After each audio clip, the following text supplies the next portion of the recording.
Hello students, BA part 2 home science का paper वस्त्र विज्ञान में मैं डॉक्टर गुंजन भट्ट और हम लोग वस्त्र पे दी जाने वाली परिसज्जा या फैब्रिक फिनिशेस पढ़ रहे थे, जिसमें हमने कल 2-3 फिनिशेस का वर्गीकरण, परिसज्जाओं का वर्गीकरण, यांत्रिक और रासायनिक परिसज्जाओं के उद्देश्य और यांत्रिक परिसज्जाओं में हमने सिंजिंग, शेयरिंग एंड ब्रशिंग यानी कि सतह को झुलसा के, सिंजिंग यानी सतह को झुलसा के चिकना करना, शेयरिंग एंड ब्रशिंग रोएं उठाकर काटना और फिर उनको झाड़ना, साइजिंग एंड ड्रेसिंग यानी कि वस्त्र को कड़ा करना और उनको भरना, उनमें वेटिंग करना, ये करी थी। और मैंने आपको ये भी बताया था कि अधिकतर यांत्रिक सज्जाएं आधारभूत सज्जाएं भी हैं, लेकिन सभी यांत्रिक सज्जाएं आधारभूत सज्जाएं नहीं हैं। पर इनमें से कई यांत्रिक सज्जाएं ऐसी हैं जो आधारभूत हैं, अर्थात हर एक वस्त्र पर ही उनको करना पड़ता है। बट ऑफ कोर्स कुछ यांत्रिक सज्जाएं बहुत विशिष्ट हैं जो केवल विशिष्ट कार्य के लिए, विशिष्ट पर्पस के लिए ही की जाती हैं। तो आज हम करेंगे और कुछ आगे परिसज्जाओं को समझेंगे। इसी में हम करते हैं अब टेंटरिंग। टेंटरिंग जो है, इसका कार्य ये होता है कि वस्त्र को सभी तरफ से बराबर चौड़ाई का बनाना। आप लोगों ने कई बार सुना होगा, आप कोई वस्त्र आप कहते हैं इसमें तो कान है, ये शब्द बहुत, वस्त्र के कान नहीं निकल आते। क्या होता क्या है, वो वस्त्र टेढ़ा होता है, यानी कि उसकी टेंटरिंग नहीं की गई है। जब वस्त्र को करघे पे बनाया जाता है, लूम पर उसको बनाया जाता है, तो कई बार जो शटल से बानी का धागा जो भराई कर रहा होता है, एक तरफ से दूसरी तरफ शटल से यहाँ से वहाँ जा रहा होता है, तो वो थोड़ा तिरछा भी हो जाता है। वैसे वस्त्र करघे में एक बीम होती है, ये सब हम लोग पढ़ चुके हैं, देख चुके हैं, वीडियोस देख चुके हैं कि बीम होती है जो बहुत तेज़ी से फट से करके आती है और उस जो बाने का धागे ने जो भराई करी होती है इसको बराबर करती है। किंतु फिर भी कई बार धागे वस्त्र, बने हुए वस्त्र यानी कि ग्रे क्लॉथ की चौड़ाई सब तरफ से बराबर नहीं होती है, तो टेंटरिंग का प्रोसेस किया जाता है, जिसका मेन उद्देश्य होता है कि वस्त्र की चौड़ाई सब तरफ से बराबर हो जाए। बुनाई की प्रक्रिया, तो इसको समान चौड़ाई करने के लिए क्या होता है कि वस्त्र को टेंटरिंग मशीन पे लगाया जाता है। ये मशीन द्वारा होती है और मशीन में क्या होता है, दोनों तरफ हुकों की एक श्रृंखला होती है। उस हुक में वस्त्र की किनारी, जिसको कि अंग्रेजी में सेल्वेज भी बोलते हैं, वस्त्र की किनारी को उन हुक्स में फंसा दिया जाता है। दोनों ओर हुक होते हैं और इनमें वस्त्र की किनारी को फंसा दिया जाता है, जिससे क्या होता है, वस्त्र उस फ्रेम पर तन जाता है, एकदम तान दिया जाता है। इसके बाद वस्त्र पर गर्म भाप, है ना, स्टीम, गर्म भाप को प्रवाहित किया जाता है। इससे जहाँ पे फैलने की क्षमता होती है वस्त्र, वहाँ से फैल जाता है, और जहाँ से उसको थोड़ा दबाना होता है हम दबा लेते हैं। और सभी दिशाओं में, क्योंकि वो तना हुआ होता है, वस्त्र तना हुआ होता है, और भाप से उसको नमी दे दी जाती है, और उससे क्या होता है, जिस आकार में हम चाहते हैं धागे वो आकार ले लेते हैं, और सभी दिशाओं से वस्त्र जो है वो समान रूप से बराबर हो जाता है। उसके तुरंत बाद किसी भी कृत्रिम विधि द्वारा गर्म वायु से वस्त्र को सुखा दिया जाता है, तो क्या होता है, एकदम सीधा समान चौड़ाई वाला वस्त्र हमें प्राप्त हो जाता है। ये परिसज्जा कैलेंडरिंग की विशेषता है। इसके बाद जो परिसज्जा हम करेंगे, रोएं उठाना, जिसको कि अंग्रेजी में नैपिंग भी कहते हैं।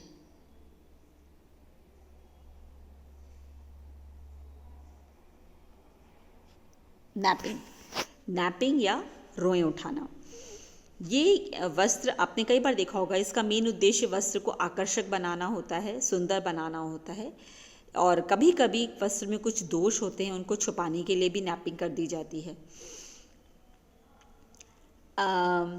इसमें वस्त्र को कांटेदार रोलर के ऊपर से होकर गुजारा जाता है और कांटे में फंसकर समान ऊंचाई के रोएं उठ जाते हैं। जब कांटों में फंसते हैं, हमारा कभी एक धागा कोई कांटे में फंस जाता है तो एकदम से कपड़ा खिंच जाता है, धागा खिंच जाता है। लेकिन यहाँ पे अचानक से या बाय एक्सीडेंट नहीं होगा, ये प्रॉपरली उस रोलर में फंसा करके और समान यानी एक सी ऊंचाई के रोएं उठा दिए जाते हैं। अब इन उठे हुए रोएं को एक समान लंबाई में बिल्कुल पास में, वस्त्र की सतह से बहुत पास में और समान लंबाई में इनको काट दिया जाता है। इससे क्या होता है, ऊपर कटे हुए एंड्स रह जाते हैं वस्त्र के और रोएं बन जाते हैं। इससे वस्त्र में कोमलता आ जाती है, थोड़ी सॉफ्टनेस आ जाती है, क्योंकि इन रोएं के बीच में एयर फंस जाती है तो वो क्लॉथ थोड़ा वार्म हो जाता है। इसके बीच में रही गई रिक्त स्थानों पे एयर हो जाती है।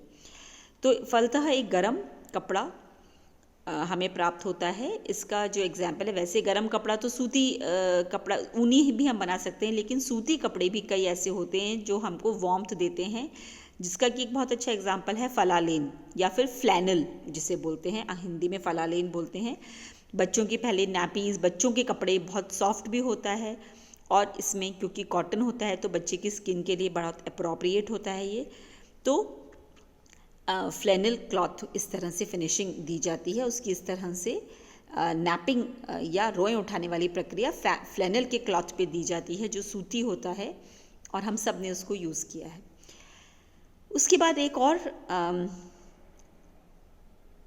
परिसज्जा को हम समझेंगे जिसका नाम है कैलेंडरिंग या फिर चिकनापन लाना के लिए जो की जाती है उसको बोलते हैं कैलेंडरिंग।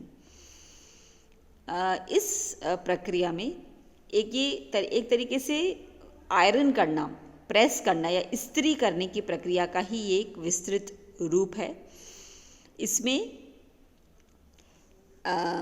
जैसे जब हम इस्त्री करते हैं कपड़े में, आप सबने कर रखी होगी, घर में प्रेस करते हैं तो जब प्रेस बहुत हैवी होती है, धोबियों के पास तो पीतल की या लोहे की प्रेस होती है, उसमें कोयला भरा होता है, वो गर्म होता है और वो तो यानी कि हीट एंड प्रेशर, गरम दबाव एवं टेम्परेचर, दो चीज़ों से जब वस्त्र को दबाया जाता है तो क्या क्या हो जाता है, वो चिकना हो जाता है, कोमल हो जाता है और वो चमकदार भी हो जाता है। आपने देखा होगा कपड़े पे जब हम दबा के प्रेस करते हैं तो हम कहते हैं यार कपड़े में चमक आ गई है।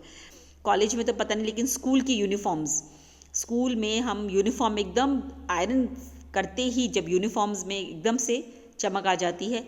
कॉलेज में अब क्योंकि कई प्रकार के कपड़े सिंथेटिक और इस तरीके के भी कपड़े आते हैं और पहन लिए जाते हैं, लेकिन स्कूलों में जब सूती यूनिफॉर्म्स होती हैं उसमें आप लोगों को एक्सपीरियंस रहा होगा कि किस तरह से चमक आई। तो इसको कैलेंडरिंग, ये तो छोटा कपड़ा हो गया जब हम अपने घर में पहनने वाले कपड़े, लेकिन जब पूरी की पूरी थान पर इस प्रक्रिया को किया जाता है तो उसको कैलेंडरिंग कहते हैं। इस प्रक्रिया में स्टील के भारी रोलर के बीच में से वस्त्र को गुजारा जाता है। ये रोलर्स जो होते हैं वो बहुत गर्म होते हैं और वज़न भी होता है, तो जब रोलर इनके बीच से वस्त्र गुजरता है, इनके बीच में से दब कर गुजरता है तो वो सारे जो धागे होते हैं वो चिकने हो जाते हैं, चपटे और चमकदार हो जाते हैं और साथ ही उनके बीच में यदि कोई छिद्र वगैरह होता है वो बंद हो जाते हैं। वस्त्र की जो रचना है वो और सघन हो जाती है और विभिन्न वर्ग के रेशों के लिए विभिन्न वजन के रोलर्स का इस्तेमाल किया जाता है और विभिन्न टेम्परेचर उनका रखा जाता है, क्योंकि हम ये पढ़ चुके हैं स्पेशली नेचुरल फाइबर्स में, प्राकृतिक फाइबर में, कि हर फाइबर की गर्माश को सहन करने की क्षमता अलग अलग होती है। तो कैलेंडरिंग प्रक्रिया द्वारा 1 मिनट में करीब 140 मीटर कपड़ा कैलेंडरिंग हो जाता है या वो चिकना कर दिया जाता है और इसको चमकदार अधिक और बनाने के लिए साइजिंग करके और फिर कैलेंडरिंग की जाती है। साइजिंग हमने पढ़ा था, वस्त्र को कड़ा करने वाली जो प्रोसेस है। फिर एक और फिनिश है जिसको कि बोलते हैं मोयरिंग।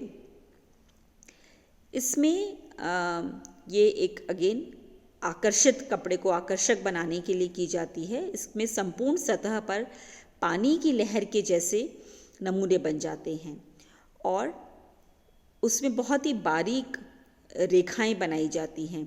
उससे जब प्रकाश की किरणें जब इन रेखाओं पर पड़ती हैं तो रिफ्लेक्ट हो जाती हैं और उससे उनकी एक बहुत ही अच्छी एक चमक उत्पन्न होती है।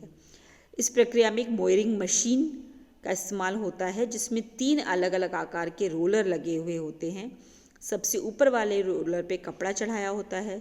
दूसरे रोलर की गति एवं दबाव पहले रोलर की अपेक्षा ज़्यादा होती है, तो जब ज़्यादा दबाव वाले से उसको होके गुजारा जाता है तो उसकी सतह पर पानी की धारियों जैसी लहर जैसी बन जाती है और दबाव के कारण नेचुरली चिकनाई तो आई जाती है। तो फिर जब इसके ऊपर इस सरफेस पे जब कोई लाइट पड़ती है तो वो रिफ्लेक्ट होकर के और चमक उत्पन्न करता है। उसके बाद एक और प्रक्रिया को हम देखेंगे, नक्काशी करना या फिर एम्बॉसिंग।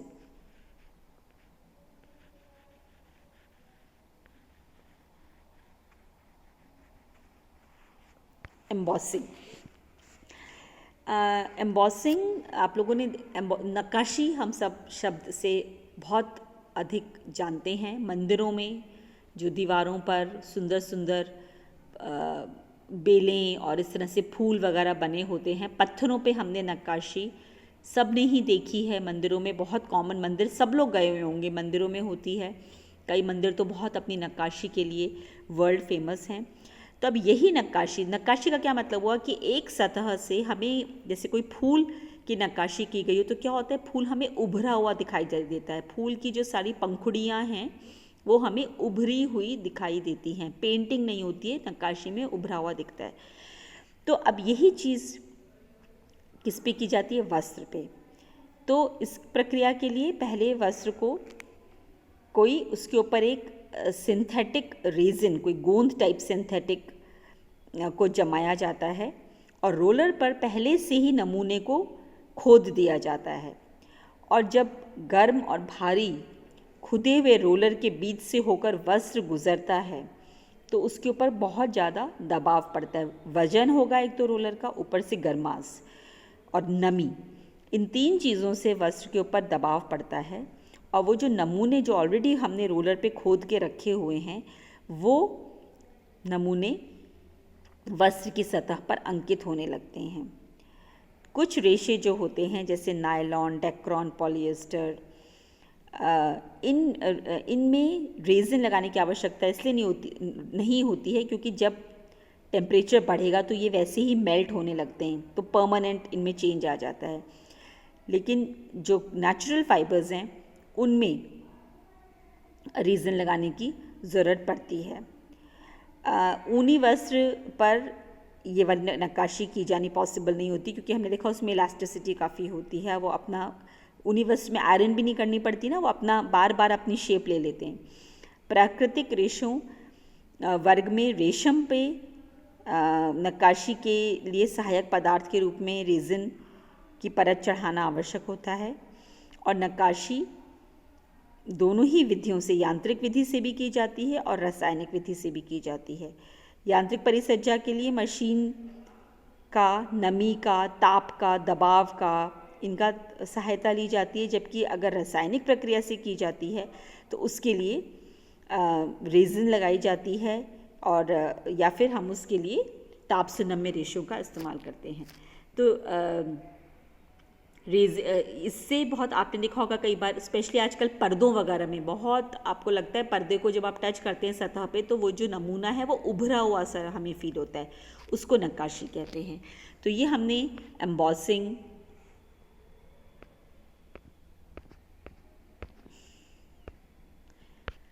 मोयरिंग, कैलेंडरिंग, नैपिंग और टेंटरिंग को पढ़ा और भी हम यांत्रिक परिसज्जाओं को आगे की कक्षाओं में देखेंगे। Thank you.